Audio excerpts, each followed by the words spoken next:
अपने प्यार को पाने के लिए एक लड़की प्रोस्टिट्यूट बन जाती है। ये स्टोरी हमारी 1600s में वेनिस की है, तो उसे कोर्टिजान्स कहा जाता था।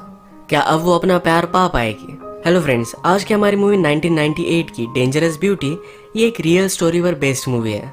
ये मूवी हमें उस वक्त की सिचुएशन को सोचने पर मजबूर कर जाती है, तो अंत तक इस वीडियो को जरूर देखिएगा। अगर आपको वीडियो अच्छा लगता है तो प्लीज़ इसे लाइक और कमेंट जरूर कर दीजिए। अब बिना किसी देरी के एक्सप्लेनेशन स्टार्ट करते हैं। मूवी स्टार्ट होती है और वेनिस के कनाल से कुछ कोर्टिजन जाते हुए हम देख सकते हैं। सारे लोग उनके लिए दीवाने थे। इस बारे में हमारी मेन कैरेक्टर वेरोनिका को पता चला, तो अपनी फ्रेंड के साथ इन्हें देखने के लिए वो चली जाती है। आज बहुत दिनों बाद वेरोनिका की जो फ्रेंड थी उसका ब्रदर फिर से टाउन में वापस आया था। उस ब्रदर का नाम था मार्को। मार्को अपनी सिस्टर से मिला और वहीं पर वेरोनिका को भी देख लेता है। वो उसे बचपन से जानता था, पर अब वो बड़ी हो चुकी थी तो उसकी ब्यूटी उसे बहुत अच्छी लगती है। एक दूसरे को ये दोनों बहुत अच्छे लगे थे। रात में वेरोनिका ने अपनी मदर से पूछा ये शादी किस तरीके से होती है। मदर ने कहा कि एक तरीके का बार्गेन होता है, दो फैमिलीज एक दूसरे को क्या दे सकते हैं इस पर ये डिपेंड करता है। यहाँ पर एक तरीके से डाउरी के बारे में बात चल रही थी। वेरोनिका ने कहा कि अगर सच्चा प्यार हो तो इसमें इस तरीके की बार्गेन की क्या जरूरत है। वेरोनिका की मदर कहती कि इस तरीके से चीजें नहीं होती है। वेरोनिका को हमेशा से पढ़ना अच्छा लगता था। मार्को से उसे प्यार हो गया, जिसके बारे में वो पोएट्री लिख रही थी। उसका ब्रदर ये देखकर उसे टीज करता है। यही जब वो पढ़ रहा था तभी नीचे मार्को पहुंच गया। उसके लिए वो गाना गाता है। ये देखकर उसके पीछे पीछे वो भी नीचे आ गए। मार्को ने उसे पोएट्री पढ़कर सुनाई। एक बुक उसे दी और कहा कि ये बुक तुम्हारे लिए है। जब मैंने इसे बाय किया था तो मुझे नहीं लगा था कि मैं तुम्हारे लिए बाय कर रहा हूँ, पर ये हमेशा तुम्हारे लिए ही थी।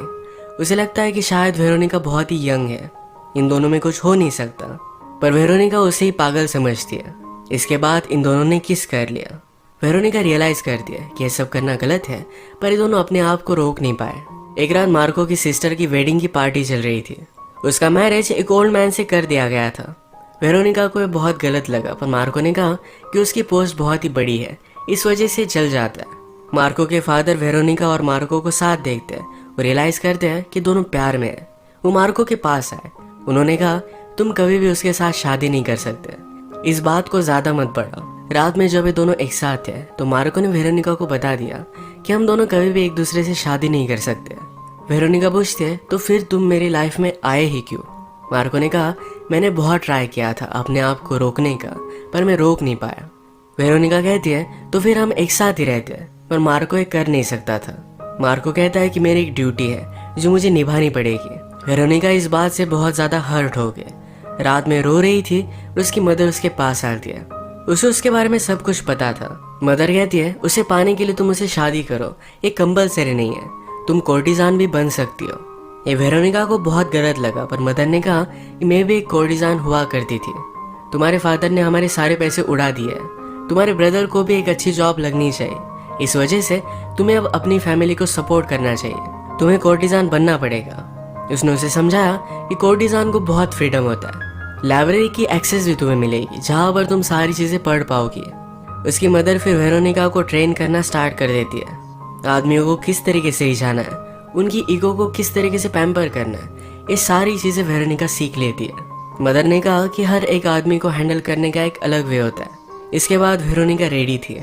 एक अमीर आदमी के साथ आज रात वो पार्टी पर आती है। इसी पार्टी पर मार्को भी आया हुआ था। उसे जब वेरोनिका के बारे में पता चलता है तो उसे बहुत बुरा लगा। वेरोनिका आज उसे बहुत ही गलत ट्रीट करती है। कहती है जैसा तुमने मुझे ट्रीट किया था मैं तुम्हें वैसे ही कर रही हूँ। इन दोनों को बात करता देख वेरोनिका के पास वो अमीर आदमी आ गया। उसे उसके साथ लेकर जाता है। आज यहाँ इस पार्टी में पोएट्री चल रही थी। मार्को का फ्रेंड ये पोएट्री कर रहा था। मार्को सबसे कहता है कि वेरोनिका भी पोएट्री कर सकती है। फिर वेरोनिका और मार्को का फ्रेंड एक दूसरे के अगेंस्ट पोएट्री करते हैं। ये सेशन सबको बहुत अच्छा लगा था। रात में वेरोनिका और वो आदमी दोनों इंटीमेट हो गए। सुबह आने पर वेरोनिका की मदर उसके पास आती है। जो भी पैसे उसने कमाए थे ये सारे पैसे उसे दे देती है। वेरोनिका को ये देखकर बहुत अच्छा लगा और इस काम के लिए अब वो पूरी तरीके से रेडी थी। उसकी ब्यूटी की वजह से उसके बहुत सारे क्लाइंट्स होने लग जाते हैं। सब लोग उसके लिए दीवाने थे। एक दिन मार्को वेरोनिका से कहता है तुम इतनी नीचे क्यों गिर रही हो। वेरोनिका कहती कि तुम जेलस हो, तुम आज मुझे पा नहीं सकते। मार्को ने कहा कि हमारे पास बहुत ही कम टाइम है, क्यों ना हम एक दूसरे की कंपनी एंजॉय करें। वेरोनिका भी उसके पास आई। कहा कि तुम मुझे पा नहीं सकते, इसमें बहुत मजा है। वो उसे इरिटेट कर वहां से चली जाती है। आज वो मार्को के अंकल के पास आई हुई थी। वो पैरालाइज्ड है पर फिर भी उन्हें बहुत ही अच्छे से ट्रीट करती है। अगले दिन वेरोनिका के घर पर मार्को एक मोर भेजता है। उसने एक लेटर भेजा था जिसमें लिखा था हर एक बेस्ट कोर्टिजान के पास एक मोर होता ही है। ये उसने देखा तभी मार्को नीचे आया हुआ था। वेरोनिका आज उसे फिर से इग्नोर कर देती है। वेरोनिका एक बहुत ही अच्छी पोएट है तो उसे फिर से एक पार्टी में बुलाया गया था। मार्को का फ्रेंड उसे बात करता है, कहता है तुम अलग अलग आदमियों से मिलती हो, इस वजह से तुम्हें बहुत ही अलग पर्सपेक्टिव मिलता होगा, क्यों ना हम दोनों भी इंटीमेट हो जाए। वेरोनिका कहती कि तुम भी एक पोएट हो, हम दोनों सिर्फ सर्वेंट हैं, हम एक दूसरे को अफोर्ड नहीं कर पाएंगे। उसने उसे रिस्पेक्टफुली डिनाई कर दिया पर इस बात से वो हर्ट हो गया था। यहाँ पर वेरोनिका और मार्को फिर से बात करते हैं। मार्को कहता है तुम्हारी ब्यूटी बहुत ही क्रूअल है, जो लोग इसे पा नहीं पाते इनके लिए बहुत ही क्रूअल बन जाती है। वेरोनिका कहती कि इसमें ही तो मजा है, अगर तुम मुझे पा सकते तो तुम मुझसे बोर हो जाते। मार्को ने कहा कि मैंने जो भी किया आज तक मुझे इसका पछतावा है, मैं कभी भी तुमसे बोर नहीं हो सकता। वेरोनिका ये सब सुनकर वहां से चली गई। अगले दिन मार्को के फादर उससे बात करते हैं। उन्होंने उसके लिए एक बहुत ही बड़ा रिश्ता लाया हुआ था, इस वजह से मार्को को एक अच्छी पोस्ट मिलेगी। वेरोनिका एक क्लाइंट के साथ थी पर मार्को बहुत ज्यादा पी लेता है और वेरोनिका के पास आता है। उसने अपनी शादी के बारे में उसे बता दिया। वेरोनिका कहती है कि आई होप कि तुम्हें इस शादी से बहुत फायदा हो। इसके बाद मार्को की शादी हो गई और हम डायरेक्टली हस्बैंड वाइफ को एक साथ देखते हैं। मार्को अपनी वाइफ से पूछता है तुम अपनी लाइफ से चाहती क्या हो। उसकी वाइफ ने कहा कि मैं सिर्फ तुम्हारे लिए एक अच्छी वाइफ बनना चाहती हूँ। उसने भी जबरदस्ती शादी की हुई थी तो इस वजह से उसके कोई भी डिजायर्स नहीं थे। ये बात मार्को को अच्छी नहीं लगती। वो वेरोनिका से प्यार करता है क्योंकि वेरोनिका में एक पर्सनैलिटी है, वो रीड करती है, पोएट्री करती है। एक दिन फिर से पार्टी चल रही थी, वहां पर मार्को का फ्रेंड पोएट्री करने के लिए आया हुआ था। वेरोनिका की वजह से वो हर्ट है, इस वजह से उसे बहुत ही बुरी चीजें बोलता है। इन दोनों ने फिर तलवार उठा ली, एक दूसरे से वो पोएट्री और तलवार से फाइट करते हैं। ये फाइट बढ़ती चली गई। मार्को का फ्रेंड वेरोनिका को मार ही डालता पर उसके पहले मार्को ने उसे बचा लिया। मार्को फिर उसे देखने के लिए उसके घर पर आता है। ये दोनों आज इंटीमेट हो गए। मार्को का फ्रेंड बर्बाद होकर स्ट्रीट्स में पड़ा हुआ था। उसके पास चर्च का एक आदमी आया। वो कहता है तुम अपने पाथ से पूरी तरीके से भटक चुके हो, तुम्हारी डिजायर ने तुम्हें बंदी बना लिया है, हम तुम्हें अच्छा वे दिखा सकते हैं। मार्को के फ्रेंड ने चर्च को ज्वाइन कर लिया। इंटीमेट होने के बाद मार्को वेरोनिका से कहता है अब तुम सिर्फ मेरी हो जाओ। वो उसे किसी के साथ भी शेयर नहीं करना चाहता। वेरोनिका कहती कि मेरा प्रोफेशन है, फिर मैं पैसे कैसे कमाऊंगी। मार्को से सब कुछ देने के लिए रेडी था पर वेरोनिका उसे मना करती है क्योंकि फिर उसे मार्को पर जिंदा रहना पड़ेगा। अगर उसका इंटरेस्ट चला गया तो वेरोनिका के पास कुछ भी नहीं होगा। वेरोनिका ने कहा कि अगर तुम मुझे सचमुच में इतना चाहते तो मैं तुम्हारी वाइफ होती, अब तुम तुम्हारी वाइफ के पास जाओ। एक रात एक सुल्तान ने वेनिस पर हमला कर दिया था। वेनिस के पास बहुत ही कम शिप्स थे, इन्हें सुल्तान के अगेंस्ट वॉर पर जाने पड़ने वाला था। मार्को रियलाइज करता है कि शायद वो वेरोनिका से फिर मिल ना पाएगा, इस वजह से उसके पास गया। वो उसे कहता है मुझे तुमसे कहने का कोई भी हक नहीं, पर फिर भी मैं सिर्फ तुम्हें अपने लिए चाहता हूँ, मैं तुम्हें कभी भी शेयर नहीं कर सकता, प्लीज मुझ पर ट्रस्ट करो, मैं तुम्हारा ट्रस्ट अर्न करूंगा, तुम मेरे साथ चलो। वेरोनिका कहती है कि मैं कोर्टिजान हूँ। मार्को ने कहा कि अब से नहीं, तुम अब से एक पोएट हो। वेरोनिका भी उसके साथ जाने के लिए मान गई थी। ये मदर देखकर बहुत ही गुस्सा हो जाती है, कहती है ये बहुत ही बड़ी गलती तुम कर रही हो, तुम्हें कोर्टिजान का बहुत ही अच्छा टैलेंट है, ये तुम वेस्ट कर दोगी। पर वेरोनिका इस बात को नहीं मानती। मार्को और वेरोनिका फिर अलग अलग प्लेसेस पर गए, एक दूसरे के साथ अपना टाइम बहुत ही ब्यूटीफुली स्पेंड करते हैं। अगर वेनिस को बचाना है तो उन्हें पेरिस की एम्परर की जरूरत है, वो अपनी शिप्स उन्हें दे सकता है, इससे वो वॉर जीत सकते हैं। तो ये एम्परर वेनिस में आने वाला था, इसके लिए मार्को को भी बुलाया जाता है। एम्परर यहाँ पर पहुंच गया। उसने कहा वेनिस की कोर्टिजान्स बहुत ही फेमस है, मुझे सारी दिखाओ। इन सब कोर्टिजान्स में उसने वेरोनिका को चूज किया। वेरोनिका ये काम नहीं करती थी पर पेरिस को बचाने के लिए ये करने के लिए वो रेडी हो जाती है। रात में वो किंग के पास पहुंची। किंग के बहुत ही अलग सेक्सुअल डिजायर्स थे, वेरोनिका उसे भी प्लीज करती है। किंग इससे खुश हो गया और वेनिस की मदद करने के लिए अब वो रेडी था। इस सारी बातों से मार्को अपसेट हो गया था। वेरोनिका कहती है तुम अपनी वाइफ के साथ हर रोज सोते हो, ये तुम्हारी ड्यूटी है, उसी तरीके से मेरी भी ये ड्यूटी थी। मार्को बहुत ही हर्ट था और इसके बाद वो वॉर के लिए चला गया। जो भी लोग वेरोनिका के पास एज ए क्लाइंट आते उन सारों की वाइफ ने उसे बुला लिया। वो पूछती कि हमारे हस्बैंड कैसे, क्या वो जिंदा है। वेरोनिका ने सबको बताया पर एक्चुअल में इन्हें पूछना था कि उनके हस्बैंड को इस तरीके से प्लीज कैसे कर पाती है। वेरोनिका उन्हें सिखाने की कोशिश करती है, पर इस पर मार्को की वाइफ बहुत ज़्यादा गुस्सा हो गई। उन दोनों की फाइट होने लग गई थी, पर वेरोनिका की फ्रेंड ने वेरोनिका की साइड ली।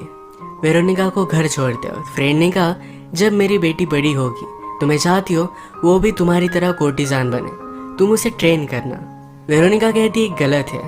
फ्रेंड ने कहा कि तुम्हारे पास जो फ्रीडम है ये हमें नहीं मिल पाता। अगर ऐसा ही चलता रहा तो मेरी बेटी भी शादी करेगी, उसे भी बच्चे होंगे, उसकी लाइफ एक केज की तरह बन जाएगी। वेरोनिका कहती है पर मेरी लाइफ भी एक केज की तरह ही है, पर उसकी फ्रेंड मानती नहीं। 16th सेंचुरी में वेनिस में एक प्लेग आया था। यही प्लेग फिर हमें मूवी में दिखाया जाता है।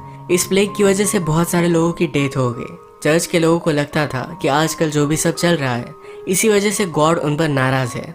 सारी कोर्टिजान्स को उन्होंने अरेस्ट कर लिया था। चर्च के लोगों ने पूरी सिटी को कंट्रोल में कर लिया और सारी कोर्टिजान को भी अरेस्ट कर लिया था। मार्को जब वॉर से वापस आया तो क्या चल रहा है इसके बारे में पता चलने के बाद वो डायरेक्टली वेरोनिका के पास पहुंचता है। वेरोनिका अब भी सेफ थी। उसके पास आकर उसे गले लगा लेता है। उसने कहा कि प्लीज मुझे माफ कर दो। ये दोनों एक दूसरे से मिलकर बहुत खुश थे।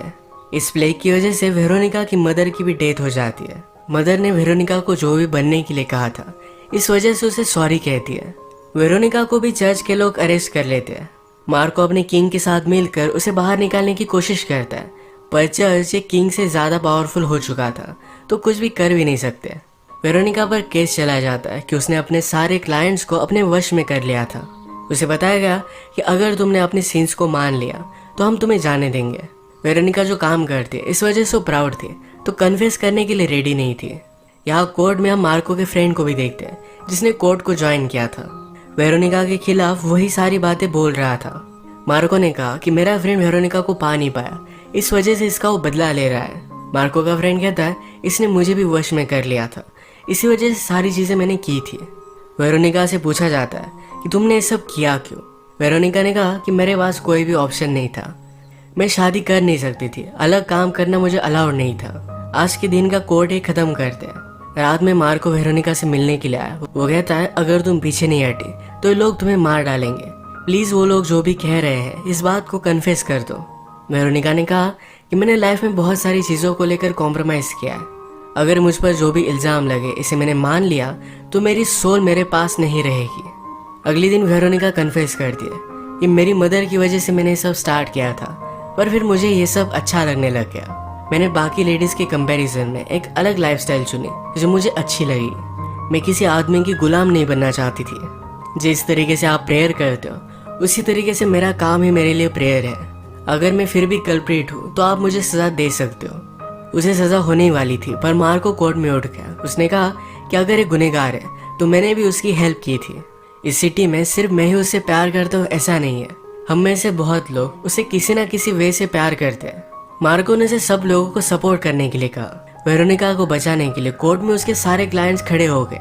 इन क्लाइंट में चर्च में का एक आदमी भी था। मार्को उसके बारे में बता देता। उसके पहले उसने कहा कि वेरोनिका ने इतना बड़ा क्राइम नहीं किया है, हमें रिकंसिडर करना चाहिए।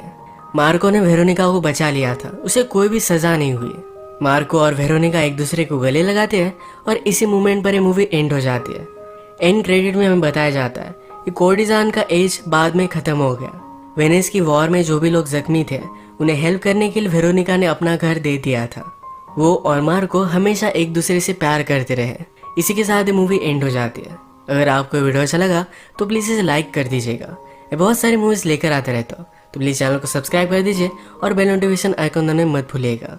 हम फिर से मिलेंगे और एक नई मूवी के साथ। तब तक के लिए थैंक यू और आप अपने आप का ख्याल रखिए।